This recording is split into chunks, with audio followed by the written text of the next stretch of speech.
Gracias de nuevo. Muy interesante todo esto.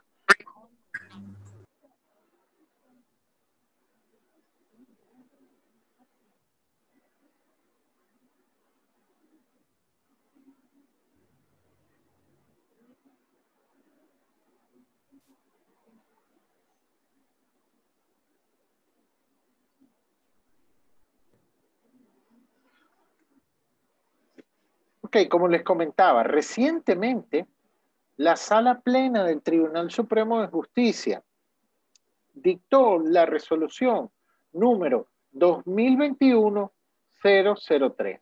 Ahorita, digo recientemente porque fue hace menos de un mes.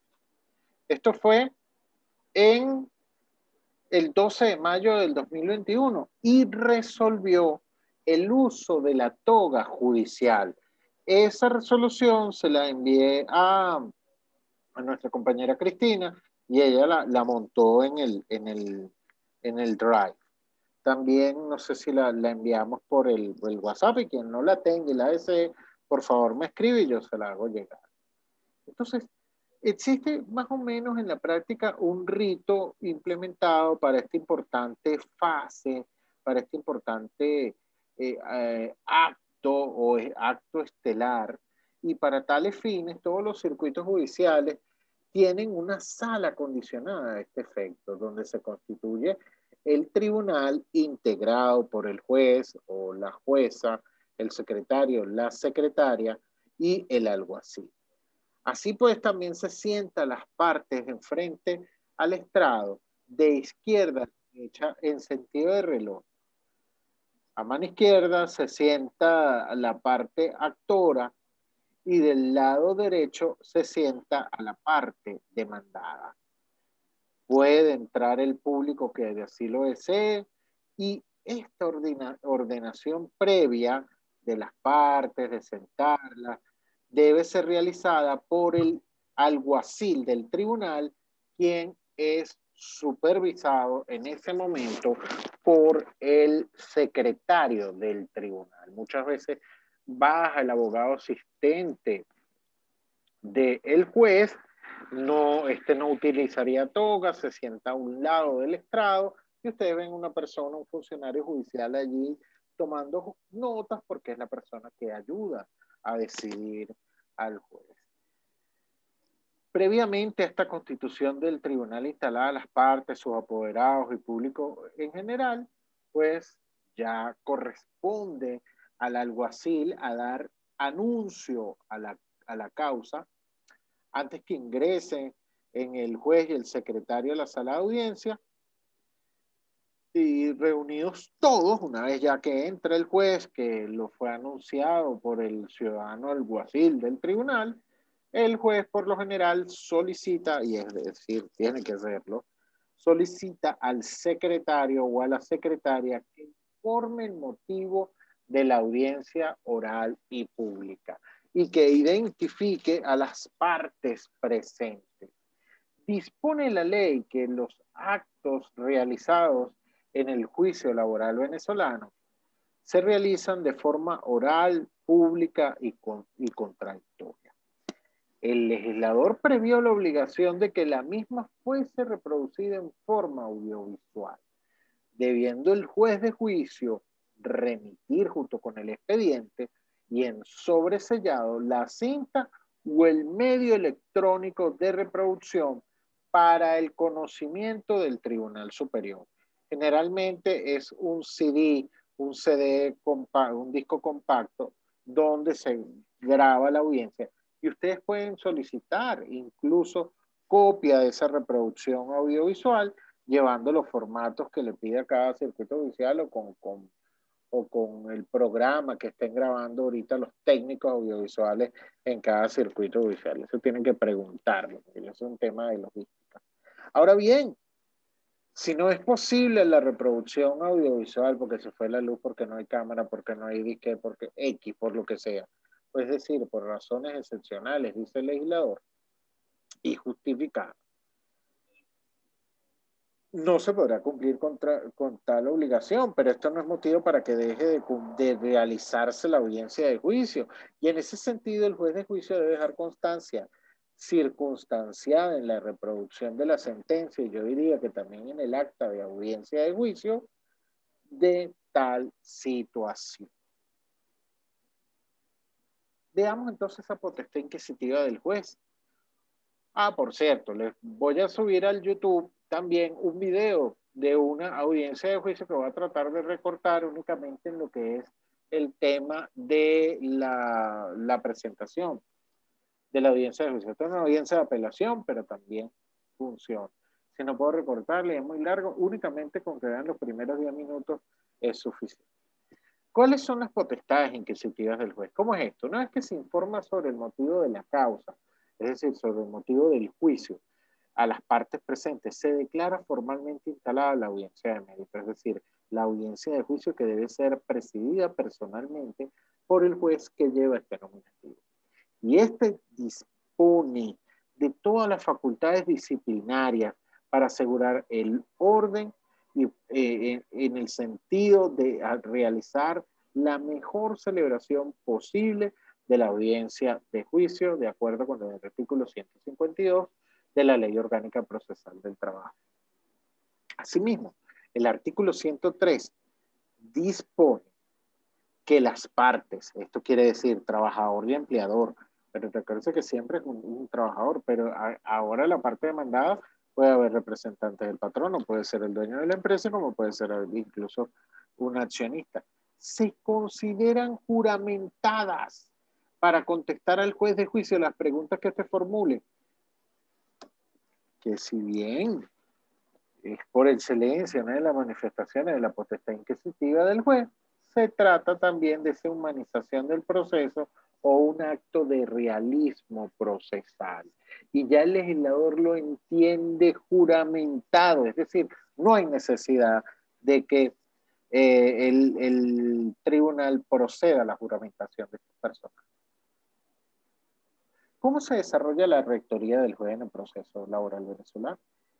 Como vimos en el punto tercero, el juez de juicio debe ejercer seriamente su función protagónica, porque está al servicio de la justicia, no solo de la justicia, de los ciudadanos. Recordemos, como lo dije en los primeros temas, que la administración de justicia, de acuerdo con nuestra Constitución, emana de los ciudadanos y ciudadanas. Es una manifestación de la soberanía popular. Es por ello que el juez de juicio debe velar principalmente por el debido proceso, el derecho a la defensa de las partes, debe actuar siempre de una manera proactiva bajo la óptica del humanismo procesal y siempre ejerciendo el rol de director del proceso equilibrado e imparcial. Una vez que ya está servida la mesa para la audiencia de juicio, comienzan los alegatos iniciales.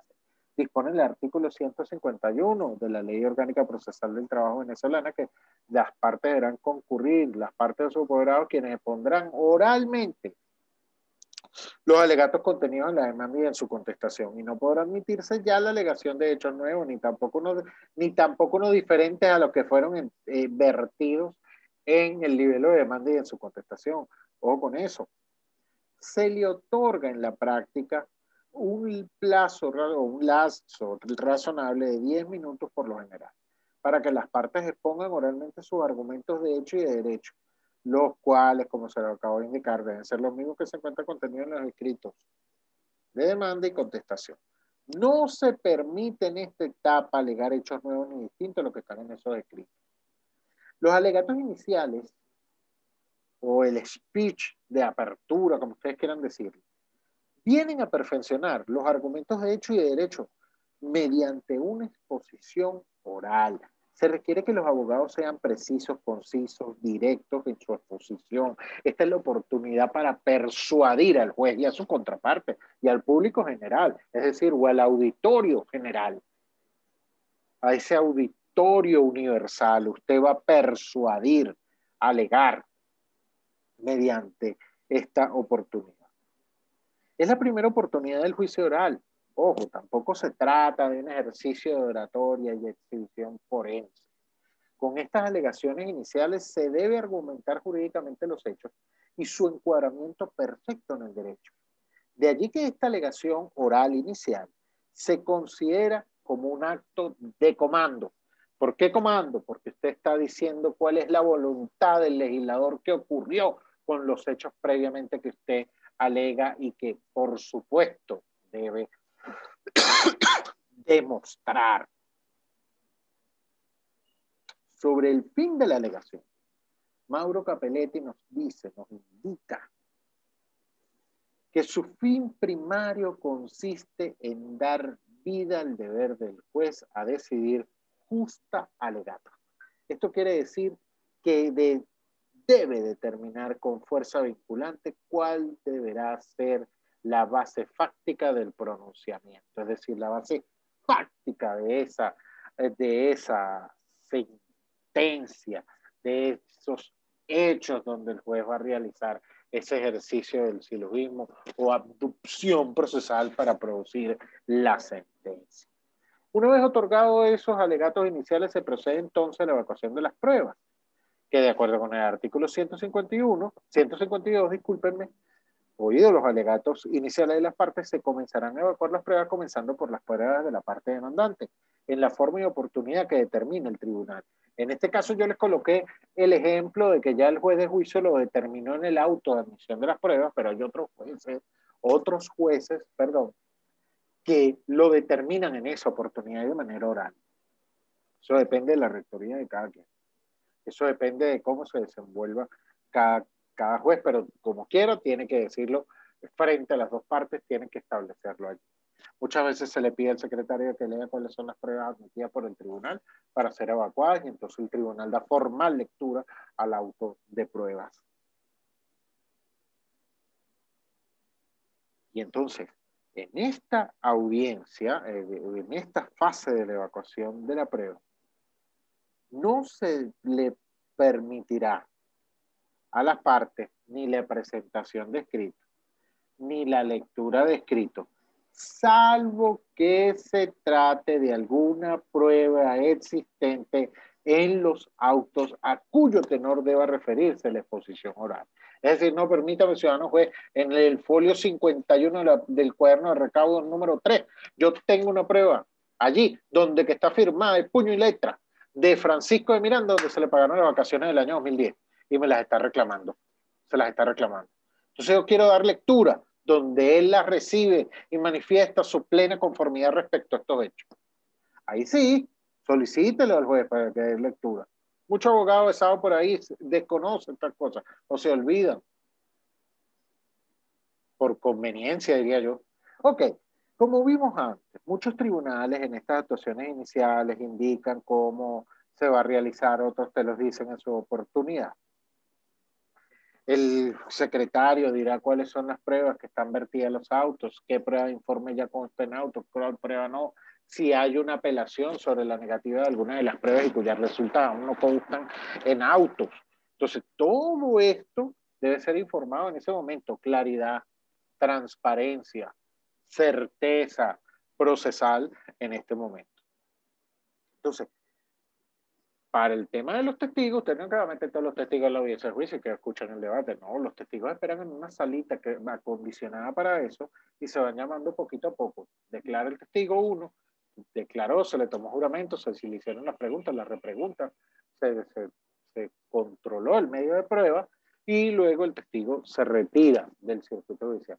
Hay jueces que hacen hasta firmar el acta de testigo, el acta de audiencia de juicio y la firma del testigo, ese pobre hombre esperando allí, cosa que yo no comparto, porque si ya todo el mundo estuvo allí, tuvo la declaración, está grabada, mande ese cristiano para su casa, si es cristiano, somos igual también, mándalo para su mezquita. Entonces, ¿cómo se produce el control y contradicción de las pruebas? Acá, como dije, vamos a hacer nada más un acercamiento, porque ya lo vamos a ver más claro en las próximas clases. Durante esta etapa se debe indicar el objeto de las pruebas y verificar el alegato de la prueba. Es decir, realizar el ensamble, la alegación, la persuasión de entre el alegato de la prueba y los hechos, o los hechos, la prueba y el derecho. Cómo interrogar a los testigos y hacer comparecer y repreguntar a lo de la parte contraria. La evacuación de las pruebas es una parte fundamental. de esta etapa, fundamental, jóvenes, fundamental. Nada vale tener un derecho si no es capaz de demostrarlo. Durante la evacuación de las pruebas, también es vital la inmediación del juez, es decir, ese contacto parte-prueba, juez-contraparte. Esto es una dinámica procesal que puede marcar el éxito o el fracaso de los juicios. De hecho, uno de mis tratadistas que siempre leo y un pensador muy autorizado como Jeremías Bentham, sostiene que el arte del proceso no es esencialmente otra cosa que el arte de administrar las pruebas. Ganan los juicios quien mejor prueba, quien en definitiva con sus pruebas construye la verdad histórica que desea construir. Y de acuerdo a esa verdad histórica construida mediante ese canal procesal, el juez debe dictar una sentencia. Ah, que no la dictó bien, que no. Bueno, ya hay recursos y usted corregirá. Pero los hechos que demostró, esos hechos demostrados, no se los puede cambiar nadie. Nadie le va a cambiar a usted esos hechos demostrados. Lo que entonces va a tener es que persuadir a que interpreten los hechos demostrados según ese alegato de comando que usted indicó en sus alegatos iniciales. ¿Se puede prolongar la audiencia de juicio, jóvenes? Por supuesto, la audiencia de juicio se puede prolongar, vencida la jornada de despacho, hasta que se agotare el debate. Dispone la Ley Orgánica Procesal del Trabajo que si no fuera suficiente la audiencia fijada, tal fin. Se fijará hasta agotarse el debate y este continuará el día siguiente, hábil siguiente, y cuantas veces sea necesario hasta agotarlo, dice el artículo 157 de la Ley Orgánica Procesal del Trabajo. Ahora bien, joven, esto no ocurre así en la realidad porque las agendas ya se llenan, entonces se van fijando oportunidades dependiendo cómo tenga la agenda del tribunal y las partes.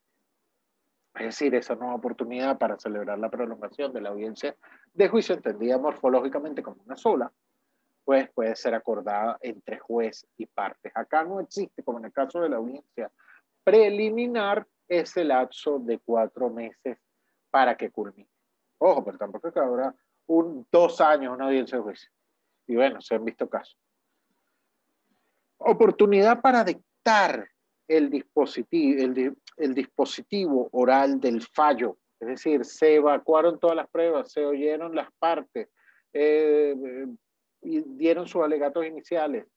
Hubo réplica, hubo contrarréplica, se evacuaron las pruebas, hicieron mención a sus pruebas, controlaron los testigos, declararon testigos, hubo exhibición de documentos, el juez ejerció la declaración de parte, aún así el juez incluso les dio un lapso final, hay quienes lo utilizan y quienes que no. Dígame usted ahora que ya está todo vertido en autos, ¿cuál es su conclusión con todo lo visto? Bueno, de concluya pues, de su alegato de cierre, speech final.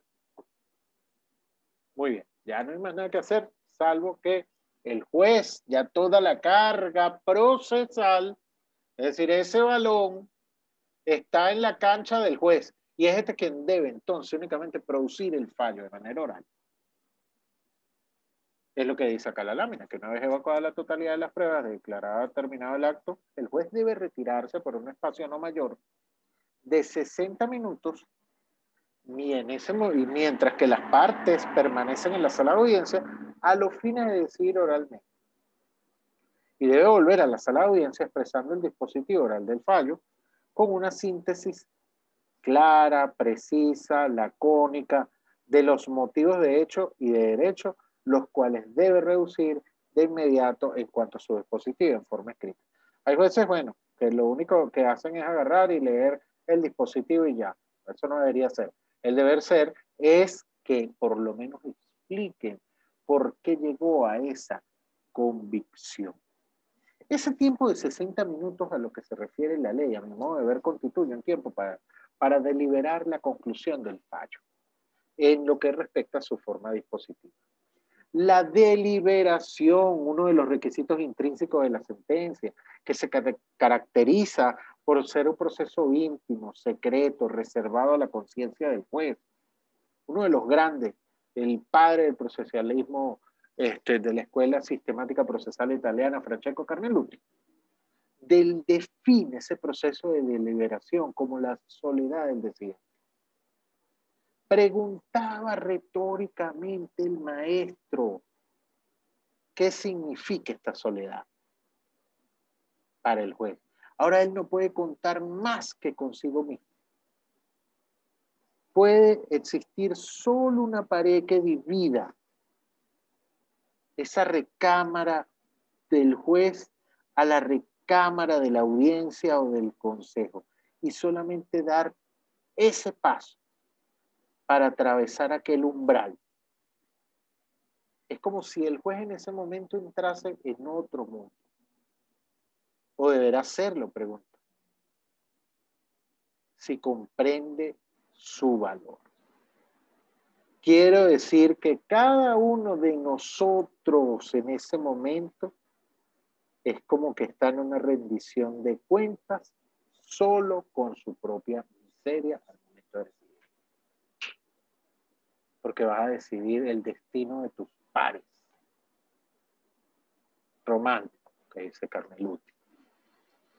Así pues, si en ese momento estima que esa sentencia es muy difícil y en casos excepcional, por la complejidad del caso, por causa ajena a la voluntad de las partes, fuerza mayor, el juez de juicio puede diferir por una sola vez la oportunidad para dictar la sentencia, por un lapso no mayor de 5 días hábiles o 5 días de despacho. Siempre después de evacuar las pruebas. Oportunidad en la que deberá indicar siempre por autoexpreso el día y la hora en cual se difirió el acto para dictar ese dispositivo oral del fallo. Dice la ley con la comparecencia obligatoria de las partes. Pero esto cambió, porque como antes se lo acabo de indicar, ya la carga procesal es única y exclusiva del juez. En la práctica, los jueces, por lo general, los jueces informan inmediatamente, al terminar la audiencia de juicio, la resolución, la decisión que toman de diferir el pronunciamiento oral del fallo, por las razones que están previstas en la norma, y comúnmente porque estiman que la decisión es muy compleja, por lo cual necesitan un lapso mayor de deliberación de esos 60 minutos. Ahora bien, como se los acabo de indicar, la ley dice con la presencia obligatoria de las partes. No, hombre, pero ¿qué pasa si ya la carga procesal es únicamente del juez? Al principio se consideraba aplicable ese criterio de declarar, entonces no fue el actor. Bueno, pero ya él tenía la decisión montada. Entonces ahora va a declarar el desistimiento. Ah, no fue la demanda, entonces ahora va a declarar la presunción de admisión de los hechos cuando el hombre alegó, demostró, evacuó, ¿sabes? Cumplió con todas sus cargas. El hombre me refiero a la parte demandada. Así en sentencia número 9 del año 2012, del 20 de enero del año 2012, la Sala de Casación Social indicó pues que ya no es un requisito sine qua non que las partes acudan al dispositivo oral del fallo. ¿Dictó el juez el dispositivo oral del fallo? Bueno, tiene que dictar la sentencia escrita. Así dispone el artículo 159, un lapso de 5 días hábiles siguientes al acto de esa resolución oral para que el tribunal produzca su sentencia en extenso contenido de los fundamentos de hecho y derecho en los que se basa la decisión. Y luego tenemos lo que es la publicación de la sentencia. La publicación de la sentencia no es más que durante ese acto debe documentarse y agregarse en el expediente con expresa mención del día y la hora en que se agrega el expediente. Cuestión que es obligatorio realizar por el secretario del tribunal porque es el fedatario, es como el notario del tribunal, es el fedatario de las actuaciones. Dispone pues la ley orgánica procesal, al igual que el artículo 243 del Código de Procedimiento Civil, los requisitos de forma de la sentencia escrita, con ciertas variaciones en nuestro procedimiento laboral. Indica el legislador laboral que el fallo será redactado en términos claros, precisos y lacónicos, sin necesidad de narrativa. Aquí no hay que colocar una narrativa extensa, pero debe contener, no tampoco se deben transcribir actas, documentos, que contiene el expediente. Todo eso está en el expediente. Pero debe contener la identificación de las partes, es vital, de sus apoderados, los motivos de hecho y de derecho de la decisión, la determinación del objeto de la cosa sobre el cual recaiga la decisión, y se puede ordenar, si fuera necesario, una experticia complementaria del objeto del fallo con un único experto designado por el tribunal para que le dé expresión económica a esos conceptos que han sido ordenados a pagar. La Ley Orgánica Procesal del Trabajo, jóvenes, no dice nada acerca de la aclaratoria o ampliación de la sentencia. En ese sentido, de acuerdo con el principio de analogía previsto en el artículo 11 de la Ley Orgánica Procesal del Trabajo, debemos tomar en referencia lo previsto en el artículo 252 del Código de Procedimiento Civil, que dice que después de pronunciar la sentencia definitiva o interlocutoria, sujeta a apelación, el tribunal que la dictó no puede revocarla ni reformarla ni realizarla. Bueno, hay algunos criterios locos por allí, pero en esencia no puede reformarla. Ahora bien, el tribunal a solicitud de parte puede aclarar los puntos dudosos, aclarar y rectificar omisiones, salvar omisiones, rectificar errores de cálculo, copia, referencia, siempre y cuando esas aclaraciones y ampliaciones las solicita alguna de las partes el día de su publicación o la siguiente. ¿Será el día que publicaron la sentencia o al siguiente? Eso es lo que dice el 252. Ahora bien, esta norma fue también regulada por la jurisprudencia normativa, por así decirla. Así pues encontramos la sentencia 1509 del 12 de julio del año 2007, donde se dice que el lapso para solicitar la aclaratoria o ampliación de la sentencia que ponga fin al proceso es el mismo establecido de la apelación. Es decir, de 5 días, no como lo hizo el 252. O con eso y léanse bien esa sentencia. Si se trata de una sentencia de primera instancia o para la casación. Es decir, de la sentencia del juzgado de primera instancia y de la sentencia del juzgado superior. Más no así para las sentencias dictadas por el Tribunal Supremo de Justicia, porque ya no tienen recurso alguno. ¿Comprenden? Espero que sí.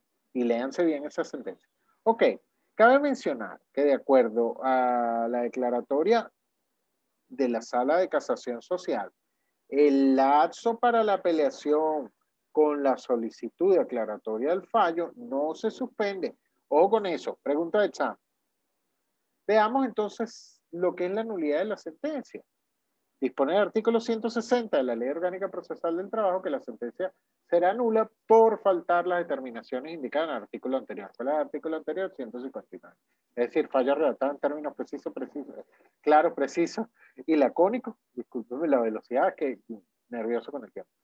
Sin necesidad de una narrativa, ni transcripciones de actas, ni de documentos que consten el expediente, identificación de las partes y sus apoderados, los motivos de hecho y de derecho en los cuales se basa la decisión, la determinación del objeto de la cosa sobre el cual recaiga la decisión, y que se puede ordenar experticia complementaria del fallo con un único experto, el cual será designado por el tribunal por haber absuelto la instancia, lo que conocemos como el non-liquet, utilizando pues un galicismo.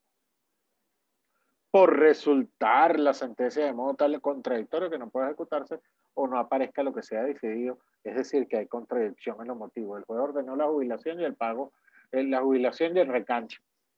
Si se concede el beneficio de jubilación a José Antonio Paz y adicionalmente se ordena su reenganche y pago de salario caído. Ah, ¿qué dijo? O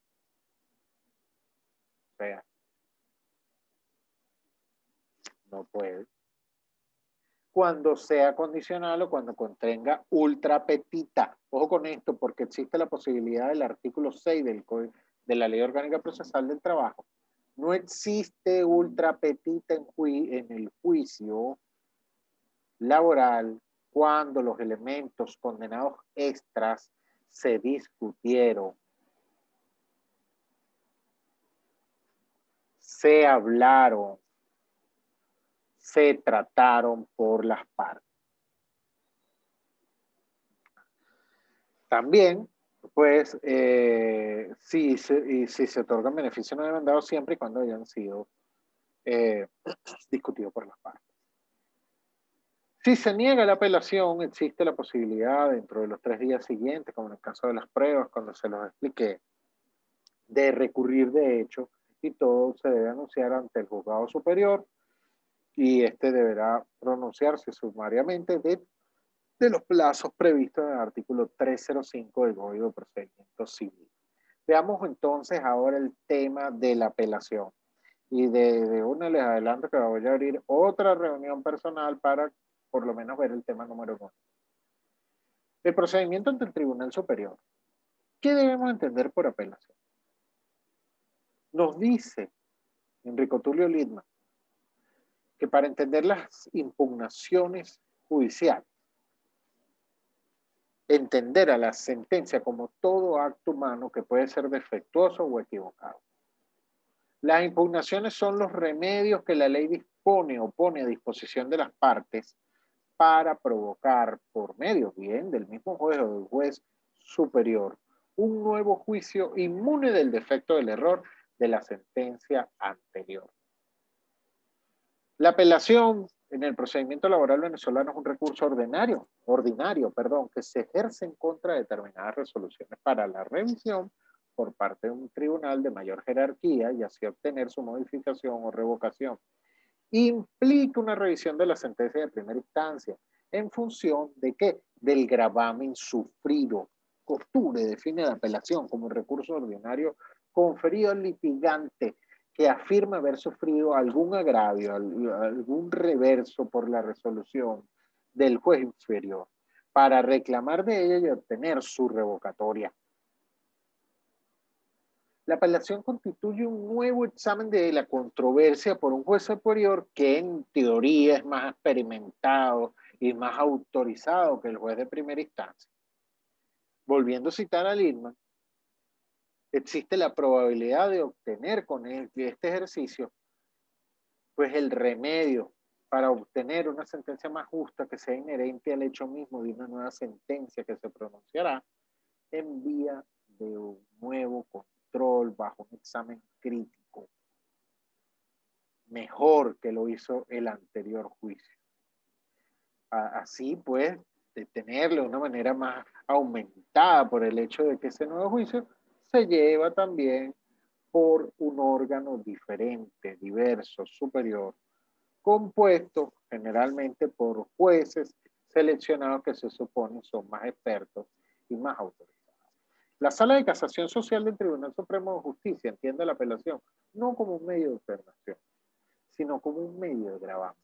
En sentencia 1156 del 11 de noviembre del año 2016, que acá les dejo la máxima, nos explica la Sala de Casación Social que la apelación no es un medio de impugnación, sino un medio de gravamen por el cual el juzgado de alzada asume ese conocimiento ex novo de la controversia. Lo que quiere decir que independientemente que nos entendamos la apelación como un medio de impugnación o como un medio de gravamen, su fin es el mismo, joven. Es decir, es provocar una revisión de la sentencia de primera instancia a los fines que se le realice un nuevo examen por parte de un órgano superior y se determine en consecuencia y en definitiva la legalidad y la justicia de la resolución de instancia. Concluyendo sobre este punto, la apelación en contra de la sentencia en primera instancia se debe proponer por escrito en la fórmula y términos previstos en el artículo 161 de la Ley Orgánica Procesal del Trabajo. No es que una vez que el juez de juicio dicte la decisión, usted, y de manera oral, lo va a interrumpir y dice apelo. ¿Saben? Tiene que ser por escrito. Y entonces indica la norma que se admitirá apelación dentro de los 5 días hábiles siguientes al vencimiento de la publicación del fallo. Puede existir la apelación también anticipada o ilicomodo, como dice el doctor Escobar León, Y esta apelación, pues por supuesto, al existir ya el gravamen, usted está habilitado para apelar. Pero tampoco se puede correr al absurdo que desde que usted se hace parte en el juicio laboral, apelo de todo lo que me sea desfavorable de aquí and forever. ¿Sabes qué es eso? Eso es como estar en posición adelantada en un juego de fútbol. El objeto de la apelación es provocar un nuevo juicio de revisión del gravamen que ha sufrido la parte con ocasión a la sentencia de primera instancia. Lo que quiere decir que este procedimiento de apelación también es operado por una audiencia oral y pública, y en ese momento donde se le va a decir el objeto de la apelación al juez superior, tal como nos los indica el profesor Juan García Vara en su libro, y que ahí también les dejo la máxima. El objeto de la apelación no es más que la determinación y objeto de la cosa donde debe recaer la decisión del juzgado superior. Esto significa que las partes delimitan, invitan, convidan al juez superior a dónde va a conocer.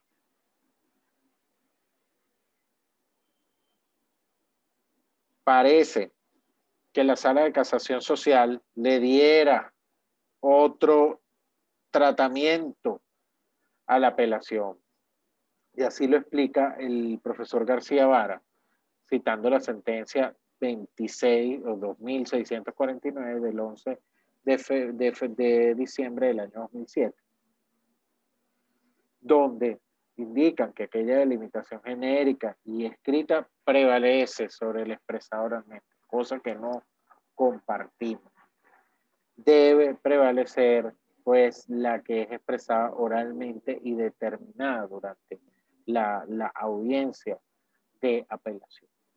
Veamos la apelación de la sentencia definitiva. La sentencia definitiva de primera instancia se dará apelación dentro de los 5 días siguientes al vencimiento de la publicación. Hablé acerca de la apelación anticipada. La apelación de la sentencia definitiva pues tiene los dos efectos clásicos de la apelación. Efectos suspensivos y el efecto devolutivo. Las sentencias interlocutorias, pues se dará apelación dentro de los 5 días hábiles siguientes a su lapso de publicación y pues son únicamente al efecto devolutivo, siendo que el juez debe remitir las copias certificadas señaladas al expediente al juzgado superior del trabajo, siempre y cuando que se traten de sentencias interlocutorias simples, digamos, aquellas que no causan un gravamen irreparable o no le dan fin al proceso. Pero si es una sentencia interlocutoria con fuerza definitiva, tiene que ser tramitada entonces en consecuencia conforme al procedimiento de la sentencia de la apelación contra las sentencias definitivas.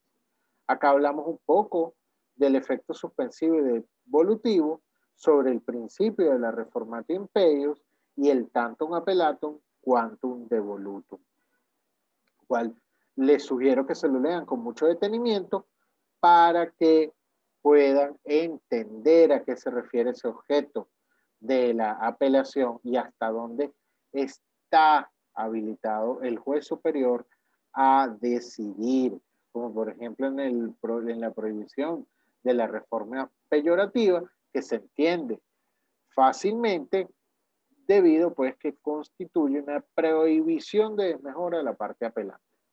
Si apeló por esto, por lo otro, y la otra no apeló, tampoco va a desmejorar aquel que apeló. Ahí tenemos una sentencia de la Sala Constitucional al respecto que se las invito a leer. Y, ojo, son principios de orden público, en tanto que se conectan con la garantía constitucional de que del derecho a la defensa previsto en el artículo 40. Así pues, tenemos también, ya nos queda un minuto, el recurso contra la sentencia definitiva y el tribunal realiza pues las mismas actuaciones o parecidas al tribunal de juicio. Pero en este caso existen dos tipos de